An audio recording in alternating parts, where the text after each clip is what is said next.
অসম্মান করে, অনেক মারামারি করতে আসে। আমি সম্মানের ভয়ে গ্রামে যাই না, যখন কোর্টে আসে, যখন যেদিন তারিখ থাকে সেদিন আমি বাচ্চাকে একটু দেখতে পাই, কিন্তু বাচ্চার সাথে কথা বলার মতো আমার কোনো সুযোগ দেয় না। এবং কোর্টের মাধ্যমে আমি একটু কাপড় চোপড় দিতে চাই, খাবার দিতে চাই, আমার সেই অধিকারটাও দেওয়া হয় না। বিচারকেরা কেন বোঝে না যে একটা মা কত কষ্ট আছে? বিক্রি করে দেওয়া হয়েছে 5,000 টাকার বিনিময়ে না 5 লাখ টাকার বিনিময়ে, এটা আমার জানা নাই, সেটা তেনারাই ভালো জানে, কিন্তু আমি কিচ্ছু জানি না। কিন্তু ওনারা বলছে আমরা কিনে নিছি, তাদের কাছে বাচ্চা আছে তো একটা বড় বলে কিনে নিছি, একটা বড় বলে দপ্তর নিছি, সেগুলো কাগজপত্র সব ভুয়ো, সেটার বিরুদ্ধেও মামলা হয়েছে। ওনারা ডিএনএ আপনার স্ট্যাম্প 2টা জালিয়াতি করছে, 2টা স্ট্যাম্পের মামলাই হয়েছে। আপনি ডিএনএ জালিয়াতি করছে, ডিএনএ এর মামলা হয়েছে। বাচ্চা চুরি করছে, বাচ্চা চুরির মামলা হয়েছে। তা আমি চাই অতি বিলম্বে আর দ্রুত বিচার করা হোক। হ্যাঁ, বাচ্চা স্বীকার করেছে এবং বাচ্চা আমার কাছে দিতেও চায়, এবং বাচ্চা কার জন্য দিতে পারে না সে কথাও ওনারা আপনাদের মতো সাংবাদিক ভাইদের কাছে স্বীকার করতে, বাচ্চাটা কার জন্য দিতে পারছে না। আমি সেই দোয়া করি যে সেও তো আইনের আওতায় আসে।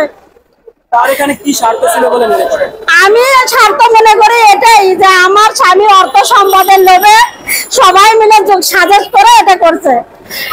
আমার অর্থ সম্পদের লোভে, আমার স্বামীর অর্থ সম্পদের লোভে যে ছেলে বাচ্চাটা আউট করে দিলে অর্থ সম্পদ বিলীন হয়ে যাবে, এই কারণে এটা করছে। যারা করেছে তারা কি আপনার আত্মীয় স্বজন নাকি? এর মধ্যে আত্মীয় স্বজন আছে, আমি সেগুলোর নাম আমি বলতে পারবো না।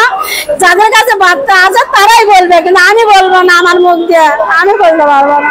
আমি যতটুকু জানি আপনার স্বামী হচ্ছে ইতালি প্রবাসী। জি, আমার স্বামী ইতালি প্রবাসী। আপনার তো মোটামুটি টাকা পয়সা আছে। জি, আমার 4 টাকা পয়সা আছে, জায়গা জমি আছে, অনেক কিছু আছে, এটার কারণে এই শত্রুতা। কিন্তু আপনাদের এই যে তারপর মামলায় অন্যরা কিভাবে প্রভাবিত করে? অন্যরা এটা ক্লিনিক পক্ষরা ওনারা তো অনেকগুলো আসামি হয়ে গেছে, এর সাথে কোর্ট পক্ষ জড়িত হয়ে গেছে, এর সাথে ক্লিনিক পক্ষ জড়িত হয়ে গেছে, আর আমি হলে একা। ওরা হয়েছে এখন বর্তমানে আপনি 24 জন আসামি, আর আমি হলে একা, যার জন্য এরা এরকম আমার মানে হাফসে নিচ্ছে। আমি যে অপারগতা স্বীকার করে আমি মামলা উঠে নেই বা বাচ্চার দাবি ছাড়ে দিই, এরকম একটা কিছু ওনারা চাচ্ছে। আমি চাই যে দেশবাসী এবং আইনমন্ত্রী, বিচারপতির কাছে এবং প্রধানমন্ত্রীর কাছে আমার আকুল আবেদন, আমার বাচ্চাকে ফিরে পাওয়া এবং ন্যায় বিচারের দাবি, আমার আর কোনো দাবি নাই।